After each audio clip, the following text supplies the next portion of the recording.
How did all those guys end up in that picture? Was that something you guys were just there, or were you hand selected to be taking that picture with Ted Turner? No, it was completely spontaneous. That was taken at Center Stage on Peachtree Street in Atlanta. And Ted stopped by. It wasn't the only time he stopped by, but he didn't stop by frequently. And he popped in, and we were sort of milling about and talking. And, a photographer was there and said, hey, sort of squeezed us all in and took the picture. It was very, very spontaneous. There was no hand selecting or, hey, you move here or you move there. We were sitting there talking on stage, and the photographer just sort of asked us to, hey, pull in tight for a picture. And if it's the same picture I'm thinking of, do I have a smile on my face looking in Ted's direction? Yes. And the reason I remember vividly, the reason I had that look on my face was that was the first time I'd met Ted and was talking with him. And, for some reason in my head, I always thought that Ted Turner would have like a James Earl Jones voice, like Darth Vader. And, he was such a down-to-earth, normal guy. Nothing like I had expected prior to meeting him. Anytime you saw him on CNN or, any of his other programming, he carried himself in a certain way and, had a very distinguished, vocabulary and the way he carried himself. But the way he was talking, he was almost like a giddy fanboy in Center Stage. And I don't mean that in any kind of condescending way, but, completely opposite of what I would have expected of Ted Turner. There are many names you can just throw out there that, everybody instantly recognizes and knows exactly who you're talking about. And Ted Turner is one of those names. And so I remember like standing on stage as they squeezed us in for this picture. And my thought was, is like this. And I don't mean that in a negative or condescending way. He just was very normal, very down to earth. And, I think more excited to be in that picture than we were being in the picture with him. And not that I wasn't excited, but it was really a very surreal moment, because for a lot of us in that picture, other than Dick Murdoch, most excelled anywhere where we would go into business in years to come.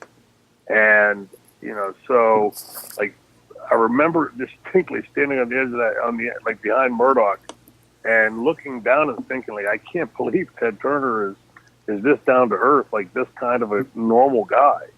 But I remember it like it was yesterday.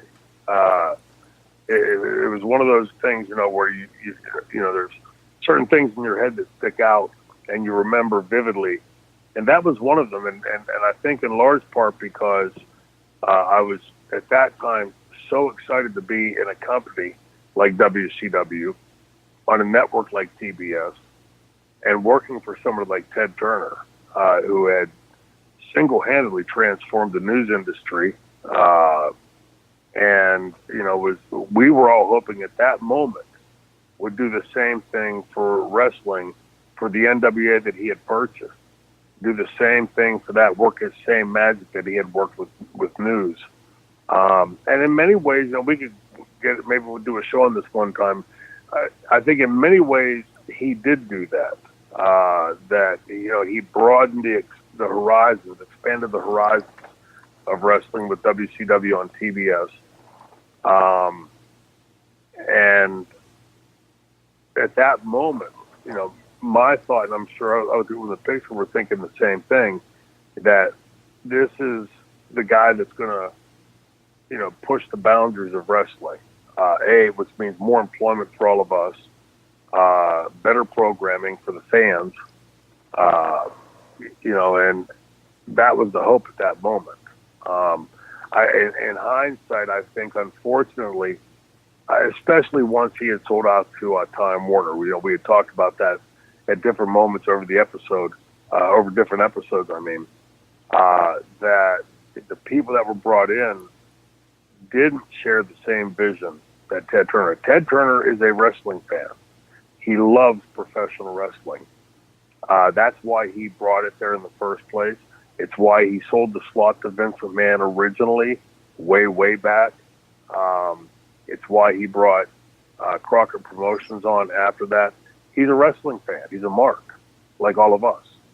And unfortunately, after he had sold to Time Warner and his influence waned, there were other people in the business, and today we would call them the elites, the elitists, that thought that they were better than that wrestling was redneck and podunk and beneath them.